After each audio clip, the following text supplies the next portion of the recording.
I'll wait for that to go live. Even if it says live, it's not quite. I'll know when it's live. Or maybe not. Maybe I'll just misjudge it horrifically and people are hearing us speak like this. No, not yet. Not yet. It's come up on the feed, but it's not showing anything. Yeah. There you are. It's on. Okay. We are live. Hello and welcome to the Politics Hour pandemic live streaming pilot. My name is Sam, and I'm joined by Fergus Turtle, Tom McGugan, and Lindsay Eyre, whom we've borrowed from another team. So welcome, Lindsay. We spent the past year creating radio podcasts for your enjoyment. We've had no studios, no mixers, but we have managed to pioneer the tech mashup that is Zoom/YouTube Live before you. Coming up in the next hour, we're going to have excerpts from our discussions with Jackie Weaver. But first, we have Dr. David Jeffrey joining us from the Department of Politics, who is an expert on local government. And indeed, we will be talking about local government for the next 20 to 25 minutes. Welcome, Dr. David. Oh, I think you're still on mute. There may be some technical difficulties. There we go. Thank you. There we go. Welcome to the show. First of all, I mean, we had a very interesting interview and discussion with Jackie Weaver. We asked her some great questions on parish councils and local government. But first, I just want to gauge your views on why local government is important and why we should care about local elections and who takes the bins out, who becomes my police chief. Why should we care about local government? Well, there's two reasons, I guess, and you touched on one of them then. Service delivery is important, and a lot of things that we take for granted in day-to-day life are provided by local government. And so the people who oversee those functions, should be held to account, and we should make sure that they're being delivered the best way that they can. And the ballot box is an effective way of doing that. But the other reason, which I think is often overlooked, is because of the way they provide an output for kind of, the views that people have, the democratic aspect of local government, which we tend to forget when we talk about, which local council provides the best value for money or efficiency or delivers services the best. Well, that's all well and good, but in some cases, the local government or units of local government are the kind of the closest part of the state that most people have, and so they're kind of important in and of themselves as an expression of democratic wills. And yet, do you think that the perceived complexity of local government stops people from engaging with local government and with elections, or is it just more of the people aren't really aware of local government? I don't think it's necessarily complexity that's the issue. I think, and it's importance to some extent. So people view local elections as what we call second order elections. They're seen as less important. And so people are less likely to vote on that basis. They're also less likely to vote if they don't actually know about the elections, obviously, and because they tend to be lower salience, they tend to receive lower coverage in the media.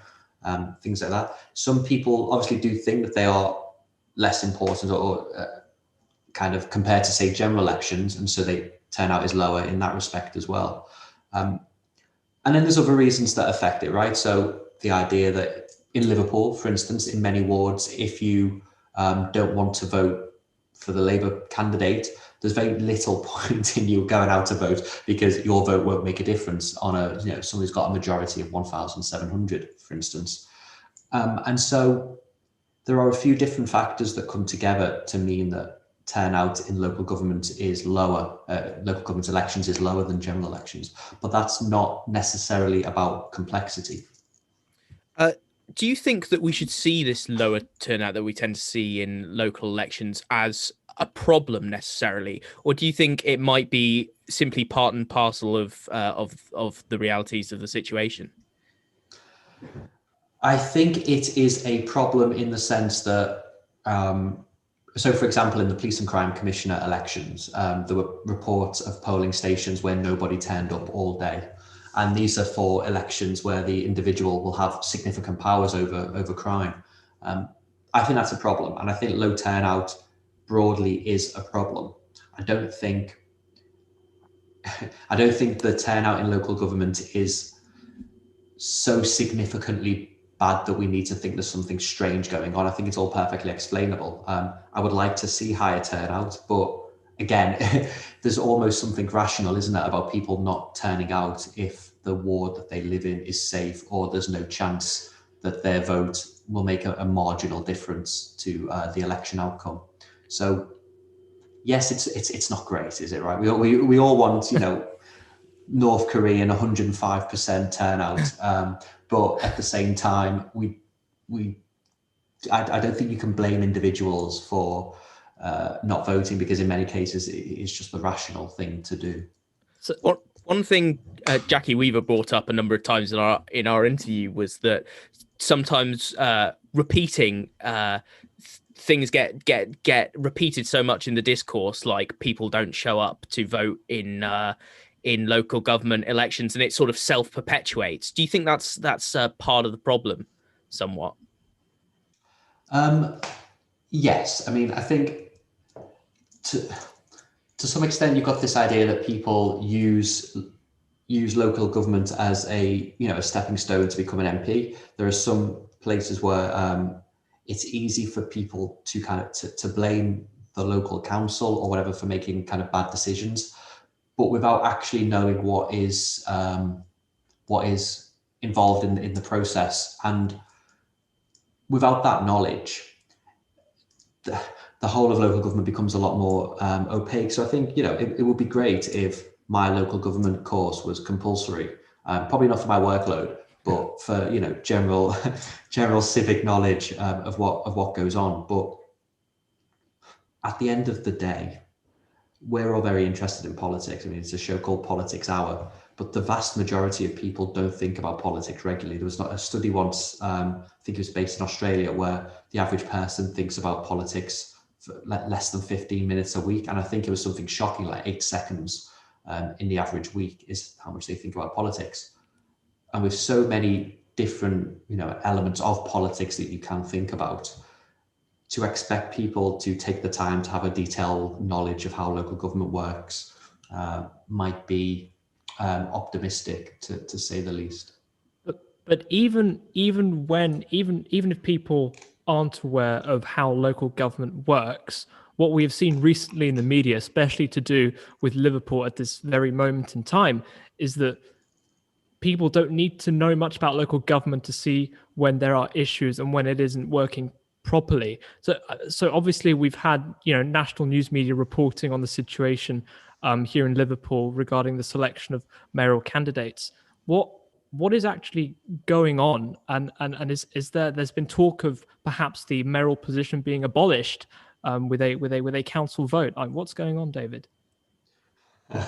What's going on, David? To be honest, I don't think the issue that you mentioned there isn't so much a failure of local government or an issue of local government. It's an issue with Liverpool Labour, right? And the Labour Party nationally. This is an internal party debate that is spilling out into how Liverpool itself is governed, which is not the way you should really run a city, but it's the way that we've got. So what is happening is that we had a mayoral position that was pushed by the coalition government because they thought that big cities should be governed by mayors because mayors are more accountable to the electorate and things like that.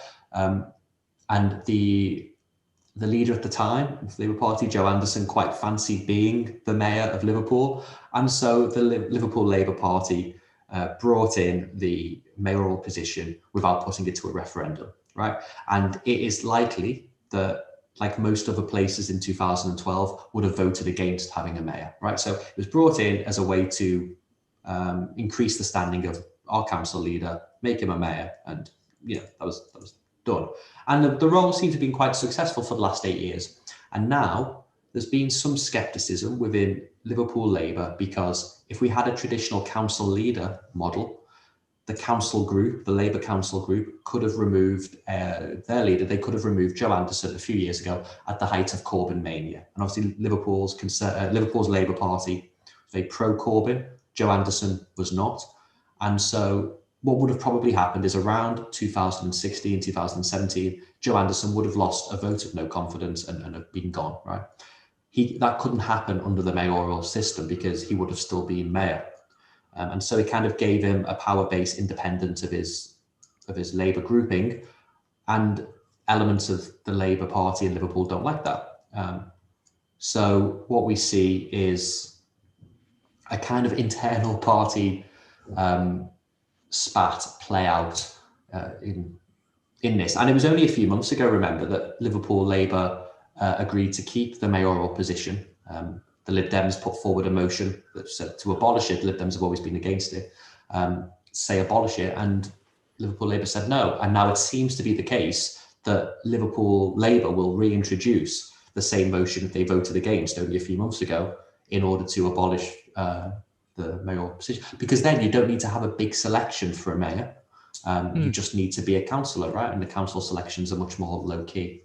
So this is actually you could say this is actually an internal Labour Party dispute between the Starmer wing of the party and the still pro-Corbyn wing of the party, and those two factions are sort of, playing out against each other at Liverpool in the context of a mayoral selection process. So this is just basically a spat that has been projected out of the internal workings of the Labour Party and the trouble that has represented over the course of many months. Yeah, I think that's a fair assessment. I mean, the thing is, it's this selection process where the real decision of who becomes Liverpool's mayor is made, because it's very unlikely that Labour will lose the mayoral contest. So this does matter for Liverpool as a whole, and it's quite striking how the central Labour Party has decided to undo. To undo Liverpool Labour's decision. That's not good for party democracy. But Starmer and kind of his gang must have known this will upset a lot of people. So it will be interesting when it all comes out, when we actually find out the reasons why this process has been so surreal almost. Do you think this sort of internal party politics plays out quite regularly across local government? And if so, do you think it turns people off the whole process? I think one of the benefits of people not paying much attention to politics, and especially not paying much attention to local politics, is that a lot of this passes them by. So I suspect, we all think that Joe Anderson has great name recognition, but I suspect if you go out into the street or you conduct a poll and ask people, do you know who Joe Anderson is? Maybe before he, was arrested. The name recognition might not be, well, it won't be 100%, but it might still not be as high as we think. And this would be for someone who was a man who'd been involved in Liverpool politics for, over a decade. Again, I think the reasons for low turnout at local elections isn't really because of any one big issue. It's lots of smaller issues that come together to kind of suppress turnout. Now, of course, we spoke with Jackie Weaver not too long ago, and we spoke a lot about parish councils in general. I have to admit, I take your local government module, and from what I have been taught, from what I've read about parish councils, is that they don't have a vast array of powers. They don't have a lot of power. And indeed, some people speak of perhaps strengthening the power of parish councils. But Jackie seemed to be of the opinion that parish councils have a lot of power and they don't need more power. What they need are more resources, which they are not given by central government. Is that, do you think it's a slight exaggeration, idealistic view of parish councils and their ability to, execute certain functions, or you know, what's going on? I think local government in the UK is, comparatively speaking, underpowered, right? Compared to counterparts in Europe, local government in the UK doesn't have anywhere near the range of powers, and that's for a range of reasons, right? So sometimes things like local government would have purviews over healthcare, things like that we kind of give to the NHS, maybe welfare that we have in Westminster and in Whitehall. But in terms of parish councils and right, every branch of local government will always want more money, right? And this was true before we had a period of austerity for local government, which has been very harsh. If there was suddenly more money that you found for local government, I don't know who would choose to give it to parish councils first. And I think the issues that parish councils have are around scrutiny. Okay, so we have for all their faults and for all the issues that we have with like kind of the quality of local media, council decisions are still subject to some element of local scrutiny via the media and via local civil society. The more the more finely tuned you get, so that the lower down they get, the scope for that disappears. So one of the things that I do is look at old election results for what were previously known as, say, rural district councils. And these cover quite a large area, but because there was no media that focused on those councils themselves, because they were all the media was concentrated in cities and towns, it's very hard to find those election results in the media or find reports of what's going on. And the same is true today. So what parish councils can do, perhaps, should be balanced out by the level of scrutiny that they face. And I mean, how many people even knew parish councils existed until one went viral? Right, that's the question. Yeah. And who watches and makes sure that these decisions are being made not by some of the interesting personalities that we saw in that meeting. Do you think that perhaps the lack of so most parish councillors are independents? Do you think that plays a role in making it harder to scrutinise because you don't have a party that you can vote out in quite the same way as you do in some other forms of local government more commonly? I think that is. I mean, it's a double-edged sword there, because we know that local election voting behaviour is heavily influenced by perceptions of the national government. So you can have some very good councillors who are voted out because they are from a certain party, when if they were being judged on their own work, would probably stay in. And the reverse is also, party labels might stop scrutiny, but it might also stop candidates being punished unfairly for whatever central party is doing or national party is doing. I mean, the real issue is that actually there's a lot of parish councils where there are just there aren't enough candidates to actually have an election. So you only have one candidate, or the role isn't even filled, and you have to co-opt people onto the council. Now, in certain cases, if over 3/4, I think, of the parish council isn't elected, then the powers that the parish council has are limited.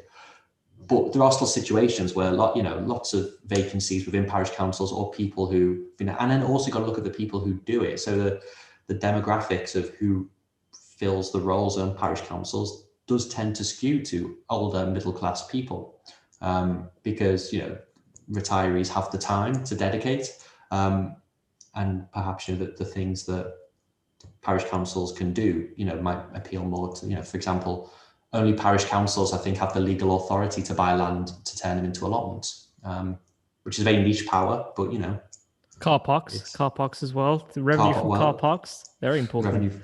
Big revenue in some areas, nice big car park to fund all the lovely services. You touched on there how sometimes local government election results are a sort of reflection of national politics. And of course, we've got a big set of local elections coming up in the not too distant future. And I'm sure we'll be discussing this again over the next few months quite at length. What do you think we should obviously it's quite far out still, but what do you think we should probably be expecting to see in those elections as a broader picture at this stage? Typically, at this point in a government's life cycle, you would expect a weakening in the polls, pure because fatigue with government, whatever. But I think the position that we'll be in come May, with the vaccine rollout, there will be some element of a vaccine bounce for the Conservatives.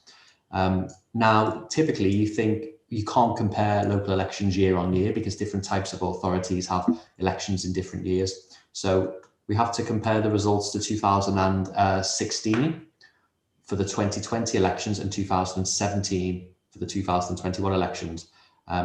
In both cases, I think the Conservatives did quite well. I think that was especially the case in 2017 because the successful May elections were one of the reasons why Theresa May decided to have the really successful 2017 election, general election. And I think the year before then, the Conservatives were doing well, just generally. Maybe I have to check that. But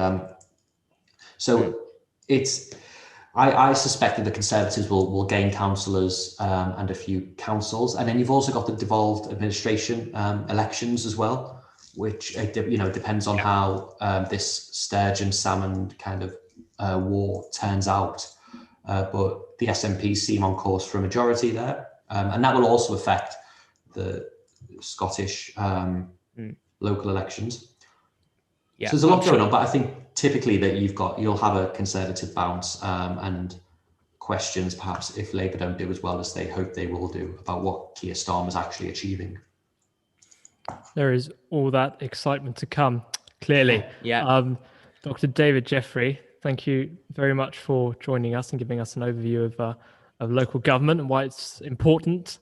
I'm sure we'll be calling you in the not so distant future for the elections that are upcoming, and hopefully we'll have a mayor by then in Liverpool.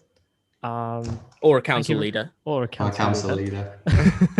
Or maybe we'll just devolve to war of, Hobbesian state of nature, and we'll just if we do, we'll make sure to have you on as a commentator whilst this happens. Yeah. I'll brush up on my Hobbs then. Yeah.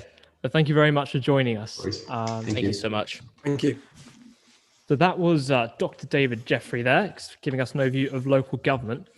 Now, coming up next, we have some very exciting footage. We interviewed Jackie Weaver not too long ago. When I say not too long ago, it was about perhaps 2 hours ago. And it was a brilliant, fiery discussion. And we're going to show you that right now live. So hold on to your hats because this was one hell of an interview. And we do hope that you will enjoy the interview just as much as us.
But that has not been the experience since then.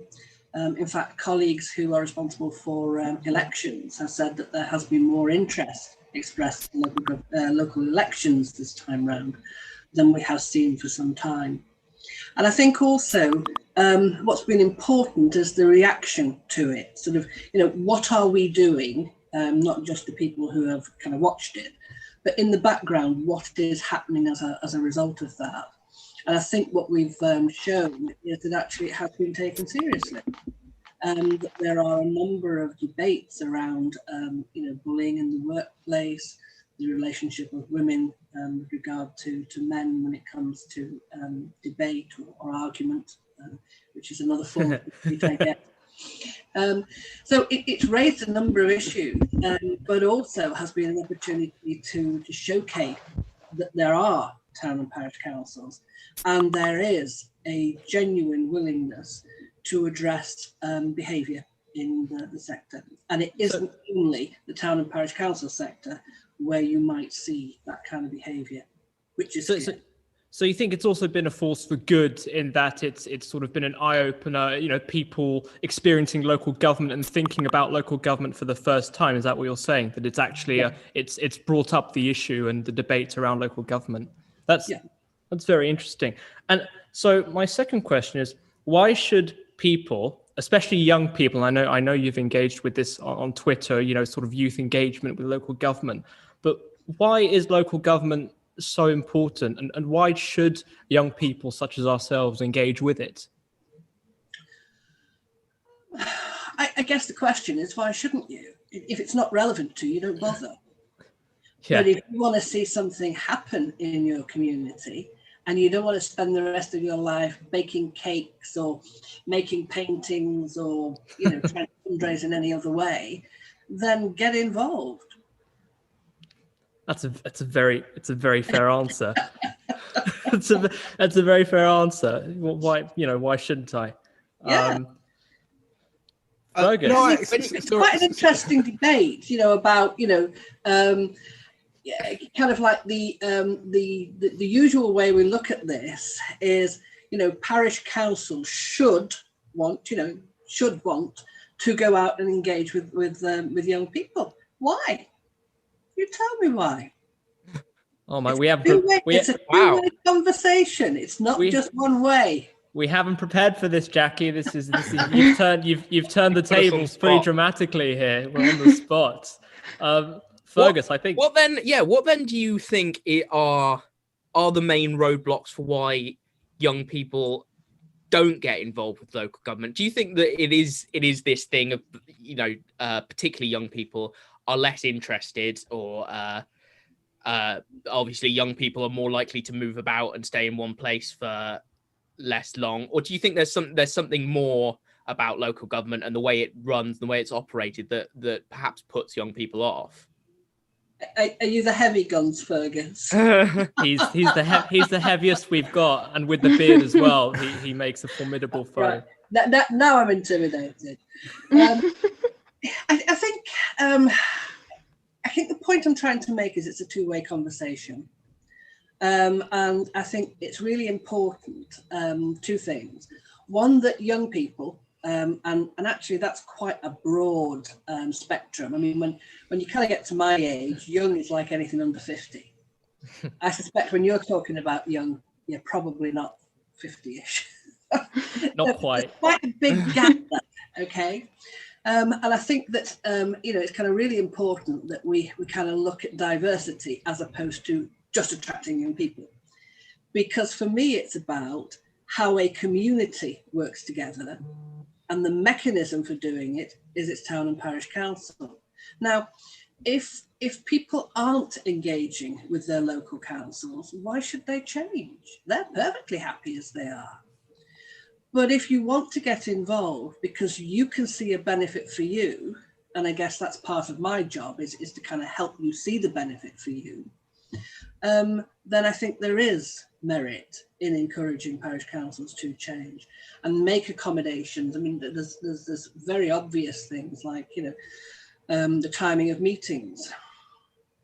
So if you're an older young person, sort of perhaps working age, there are issues there about very often, how does that fit with your work schedule?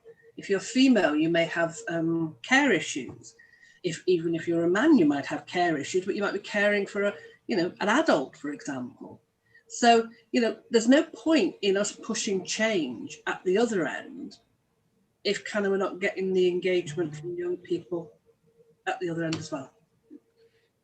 I think that's really interesting, Jackie. And you said there about it only if it's relevant to us or if we can see the benefit in actually engaging. So I suppose a lot of it can be put down to maybe not knowing what benefits are there or how it is relevant to us. So can you enlighten us there, or young people in general there, as to exactly how it's relevant to them, where they can see the benefits in engaging local government?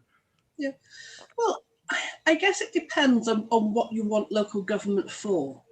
And people come to it for different reasons. I mean, people might come to it because actually what they want is a career in politics, in party politics.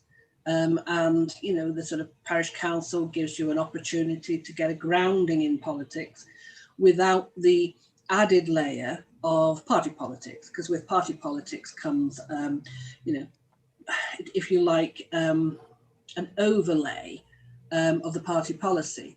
And I kind of feel, rightly or wrongly, for young people, I would prefer that they experience local democracy in its broadest sense and then chose which political party, which political avenue to take in the future.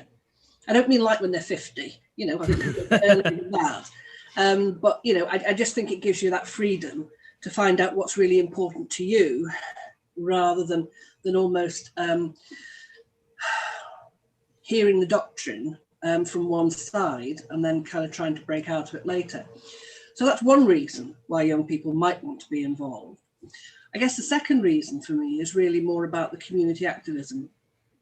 And that's often when people of any age come to town and parish councils. It's not usually because they feel everything in their world is great. It's usually because they want change. Something's not right, they want to change it. And that's what usually brings people in. It's like I was saying to you about the cake baking analogy.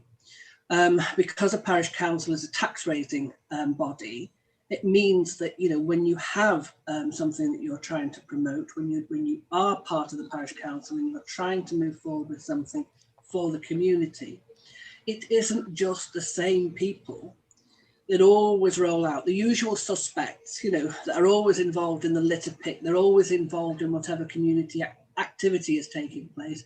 It means that even people who perhaps live in an area but have huge commitments elsewhere, you know, maybe it's their second home even, yeah? They also can contribute because they get the benefit of it. So, you know, that for me is one reason, two reasons why you might want to get involved. And I think they're quite different reasons, although there's a lot of overlap. Do you think people underestimate what local government can do and the powers it has? I think especially regarding parish councils, because although they have tax, you know, raising revenue powers, there's not what can you do on a parish council level to really, you know, affect change in the area? Blimey, I mean, where to start? I mean, whatever you offer, I'll say yes. I mean, it's your powers are wide-ranging. You talk about Cheshire. We have a town council that continues to give free school milk. We have others that provide additional transport for, you know, they're currently closer to it than I am, but school transport is only over certain distances. A lot of rural areas might be within that distance, but they don't consider that the route to school is safe enough to walk. Council support that. Additional bus service. I mean, none of these things are going to rock your boat unless you happen to live in that community and you or your family or your friends are going to benefit from it. And then it has a huge impact. But councils, we have other councils that have built swimming pools. We've got one that, or several, building the village hall, managing the village hall. When you sadly pop your clogs, they can even help bury you somewhere, preferably in consecrated ground. If you're unpopular, maybe that might not happen. You know, it's. But they provide vital community services which are important to people within that community. Absolutely. And there is a growing trend. It's not even trend; it's just a direction of travel. that as money becomes tighter at national level, the amount of money that goes down to the principal authorities is reduced. Therefore, the principal authorities are only delivering their core purposes. They're not doing any of the nice stuff that they used to do around community development, etc. So, unless it's about, making sure that, that the roads are safe, they're not repairing potholes like they used to, they're not cutting grass like they used to, all those kind of things. So who do you think is going to do it? Are we going to rely on volunteers to do it? Well, we've already got the volunteers working full tilt, stopping us from dying from COVID. So we can hardly expect them to go and fill in the potholes as well. So parish councils are going to, they have been, and they continue to be filling the gap between nothing and what is being delivered by the principal authorities. Yeah, that's a fantastic point. And you touched upon women in politics at the very beginning of our discussion, and this is where I'm going to bring Lindsay in, because I think it's very important. A woman. It's very important. It's very important to have this discussion, and it's a debate and discussion which has plagued politics for decades and still does to this very day. So I think it's only fair that we give we give a voice. I'm not a woman. It's only fair that you three men give Lindsay. Can you give me my question privileges? Yeah. We are very fine men, I can see that. True feminists. When I was looking through some of your tweets, like the replies to your tweet when you're talking about why young people don't get more involved in politics, there was a theme, especially from like the sort of female replies, that local government especially is a bit of like a boys' club. And I think the perception of that is moving away from more centralised politics now. We have a much more equally diverse parliament now for women and other minorities, but it doesn't seem to be the same in local governments. And I think the parish council viral video was a good example of that, because if not nearly all the participants were men, certainly the most vocal ones were. And I know that a lot of people, a lot of especially women in politics, came out to say they'd had similar experience to you, like shouted down by men in political meetings. What do you think can be done to change this perception that it's not this boys' game? Because I know plenty of people who, like young women, do become councillors and run and work in local council, but there is still this perception that it's for like older men. So what do you think can be done to get rid of that stereotype? Well, first of all, we could stop saying it because it's not actually true. So that we currently have nearly 40% of our councillors are women. So it's not a... I guess I do wonder how many of the people who replied had actually sat through a council meeting. Yeah, and that's what I call lazy. It's dead easy to just repeat what you saw on Twitter or what somebody said. And if we even go back to handfuls, if people had taken the trouble to watch longer than the exciting bit or the funny bit, then what they would have seen is the decisions that were taken by that council were matters that were brought forward and supported by the women and pushed through by the women, and they were issues that were of interest to handfuls. So actually what they would have seen was a couple of, older women, but certainly pretty reasonable role models, in my opinion. So there's quite, and we do it on both sides. I sound like I'm kind of telling you off. We both do it, yeah? So, young people aren't interested, okay? Now, if I go and look for it, I'll see evidence to the contrary. But if I don't look, then I can sit quite comfortably with that assumption. And I think the same is true from the other side. And I guess what I keep saying is it needs us both to take a step towards each other. I think, I think it's very true. I think once you do start looking, and especially on Twitter, I do know quite a few young people who are, for example, councillors. Because it's not shocking, but it's nice and surprising to see that you can get involved on a council level at such young ages and participate in government. And indeed, I think that's people who go on to become politicians. I think some of them decide to start off as council positions, and that's how they work their way up. And it's not as unusual as you think. I mean, in Cheshire, we had one of our mayors was 19 years old. That's impressive. Cheshire. That's impressive. I feel like I've fallen behind now. Yeah, I feel like we are so behind in our lives. I mean, haven't been mayor yet. And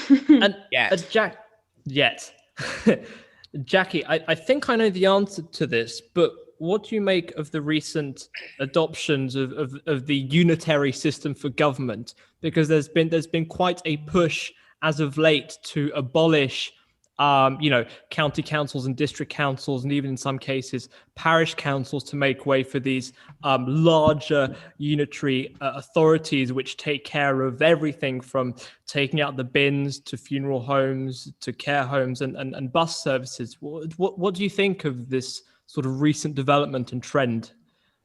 Okay, this is kind of confidential. Okay. It's confidential. It's all right. No one's listening. So Yeah. It's just us. Warn for secrecy now. This is not you.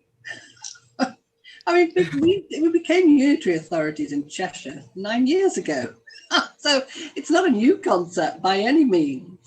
Certainly, in order to make way for unitary authorities, parishes and towns are never abolished. In fact, it has the opposite effect.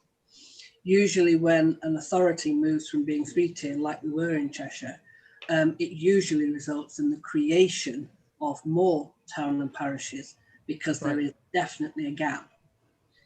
Because the unitaries, when they're created, don't have the infrastructure to be able to work at, we call it grassroots, I hate that phrase, but grassroots level. Yeah.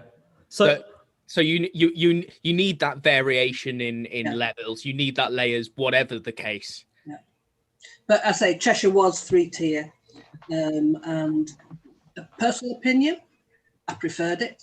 I felt that at the time the county council did have a good county council in Cheshire, and it had very clear strategic objectives, purpose, etc. And the district councils almost sat like very large town councils underneath them. We had one county council, of course, and 6 district councils.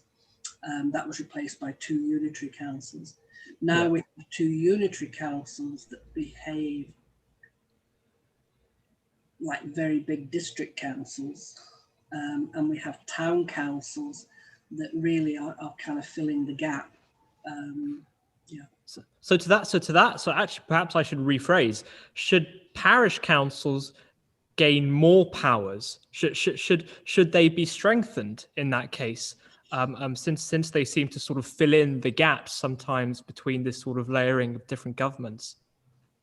They don't need more powers. That they have. I mean, literally, they could rule the world with the powers they've got at the moment. Really? Rule the what? Really? Surely they couldn't do the same. Surely parish councils aren't as don't have the sort of authority that sort of metro mayor sort of authorities have, or other unitary. What they don't have is the resources. That's different. Right. They have power.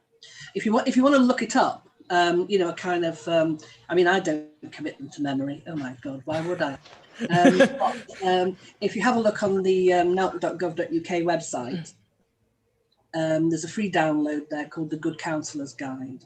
And in the back of that, I'm going to write that down. Can be aid memoir for those of us with short-term memory loss, so that we have all the powers of A to Z. It's quite useful. And then if you look at those powers and you think laterally, you'll see that the parish council with a will can just about achieve anything on behalf of its community.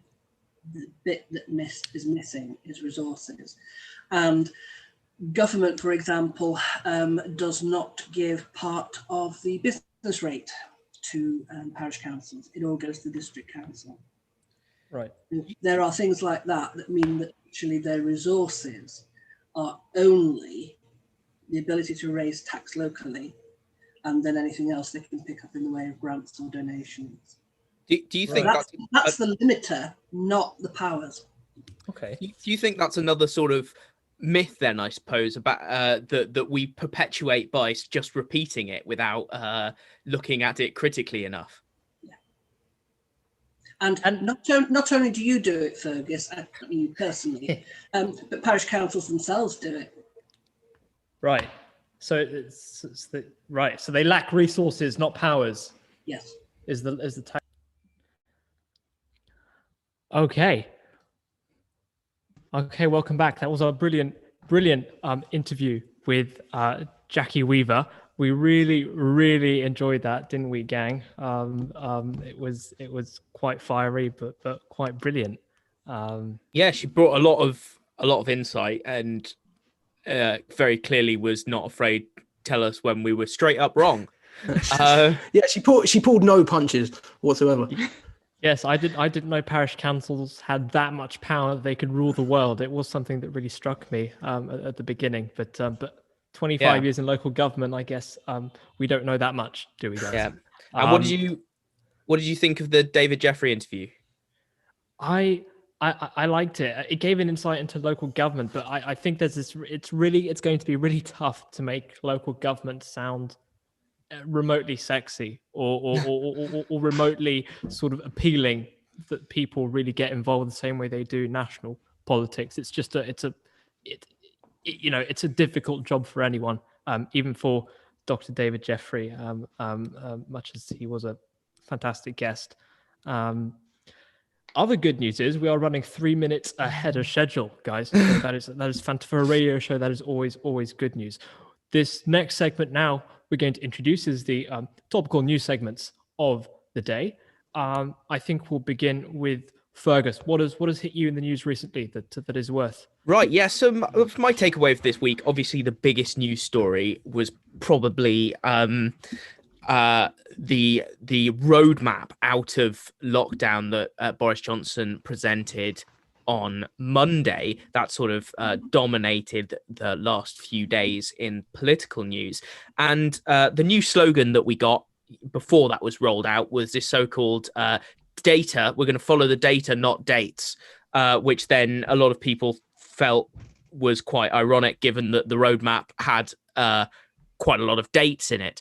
But my takeaway is, and obviously this was lauded and ridiculed a little bit on social media, but I wonder whether whatever you think of how sensible it is in terms of managing the pandemic, politically it might have been a smart move. We know that that pressure has been mounting on Boris Johnson from his own backbenchers, but also from business. We knew that as vaccines got more rolled out and case numbers and deaths come down, that pressure to open up quicker from those groups would become greater and greater.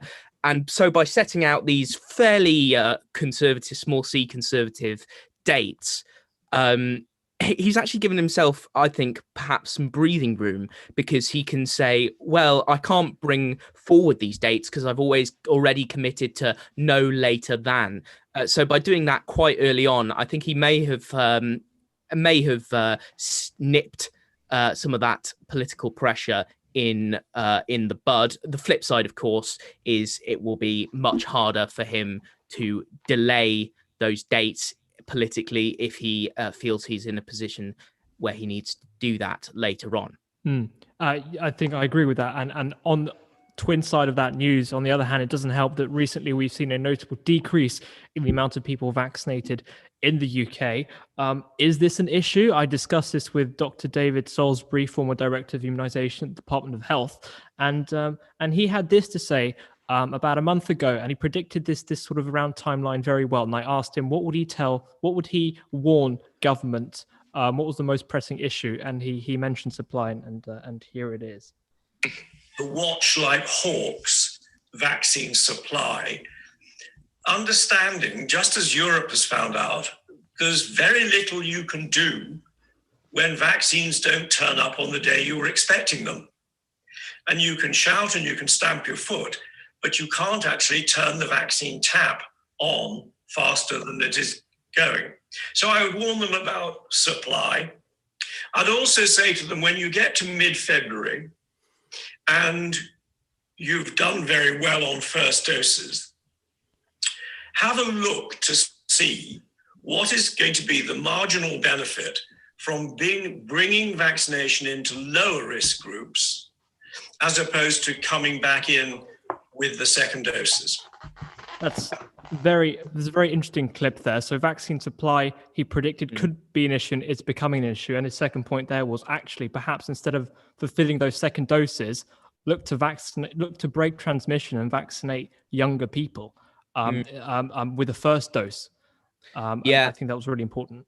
Yeah, I think we're particularly in a tricky spot just because they're starting to upgrade these production plants, and obviously that's taking some supply out of supply capacity out of the system. Also, in a few months' time, we may be getting a few more vaccines. Moderna supply is going to come in. The Novavax might get approval, so it seems we're in the tight spot right now.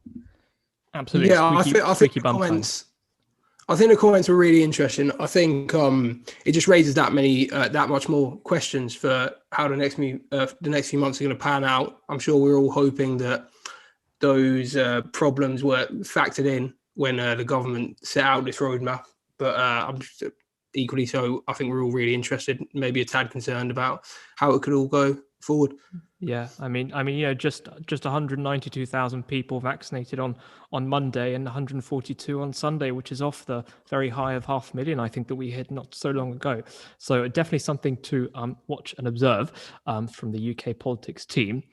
Lindsay, what about you? What's your bit of topical news that's important?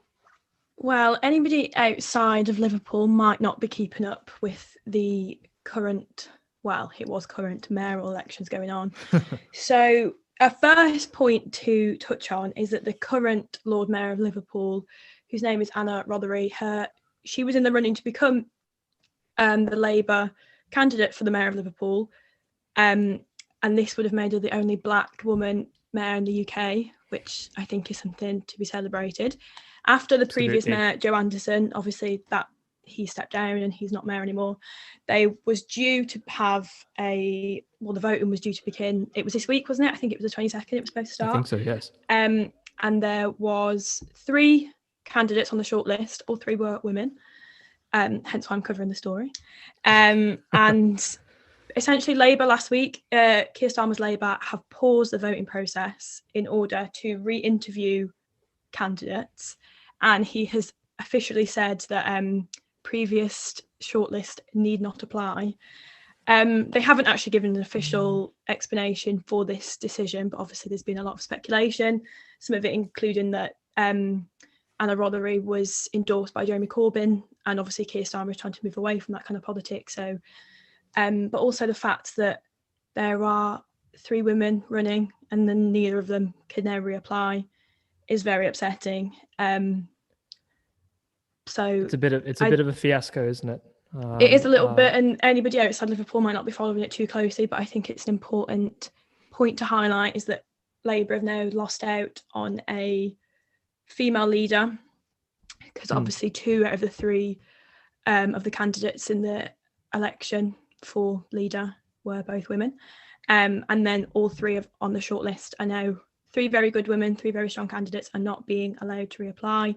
Whether or not the new shortlist will be as diverse, we will have to wait and see. But it's sad either way. But Anna Rothery has said that if this decision remains, if Keir Starmer sticks to his word, then she's going to have no choice but to challenge it legally. So I think it will definitely be a topic that we keep following on the show. Whoops. Lindsay, I think you've got a little bit Ori. Lindsay there. Comes out of that, but there we are. So an interesting story from this week that very much right. so. Definitely.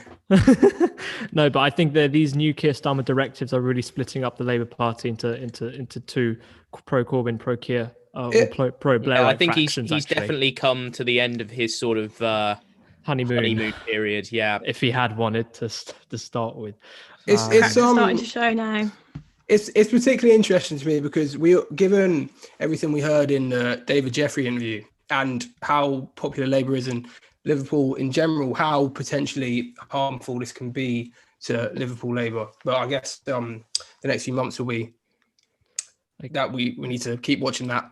Does anyone have any thoughts on, just lastly, quickly, on this whole fiasco that's going on in Scotland right now? Because that's the other big political story of the week. The salmon versus sturgeon so-called showdown as it's being billed. I think it's quite hard to tell how much impact that's going to have on the Scottish elections, because obviously it's quite damaging. It doesn't look very good, but then again, I haven't quite seen a smoking gun type thing that can be fitted into a short headline. So I guess that still remains to be seen. It's definitely definitely an issue. Now, is it a big issue in terms of electoral success for the SNP? I don't know, because people vote for the SNP because they are pro-independent, so they might see this as they might just see this as a party in with issues, and every political party has infighting issues, and so they might find it difficult to exactly put their finger on what the issue is, because it's so confused. It doesn't seem like an issue that can be summed up in one or two sentences. And it's not something we can solve here at Politics Hour, unfortunately, much as we would like to try, much as we like to think of ourselves as expert political commentators. But it's definitely something that we should keep an eye on, and perhaps that we need to come back on in a separate episode, actually. Sure, we will. Material. We try to get Alex Salmond on, maybe. I'm joking. Maybe one of his lawyers. Anyway, I think, guys, we're coming to the end of the show. For those of you watching at home, thank you so much for tuning in. This won't actually be our regular hour. We're meant to be on usually from 6 p.m. to 7 p.m., but I quite like 5 to 6 p.m. So we may just keep this slot depending on if it. We'll keep you updated. Special shout out to Lindsay. It's her birthday tomorrow, and I feel like this is like one of those classic FM happy birthdays that they put out on the radio. Sing, please. Oh my God. Happy birthday to you. Happy birthday, Lindsay. Happy birthday. See, there we go. I was ready to pretend I was having really bad connection there. Right. Tom's Wi-Fi suddenly just you don't need to pretend, Tom. Trust me. I think this is a good cue to end the show. If you do want to keep up to date with our future shows, be sure to click subscribe to our YouTube channel. And if you want to follow us on social media, you can find us at LSR Politics. I'm also accepting birthday messages on the socials. And accepting birthday messages on social media. And Matt is both on Instagram and on Twitter. She's turning 21, by the way. Very big. Especially if she lived in the United States. Very big. You're only 21 once. So. Exactly. Thank you, guys.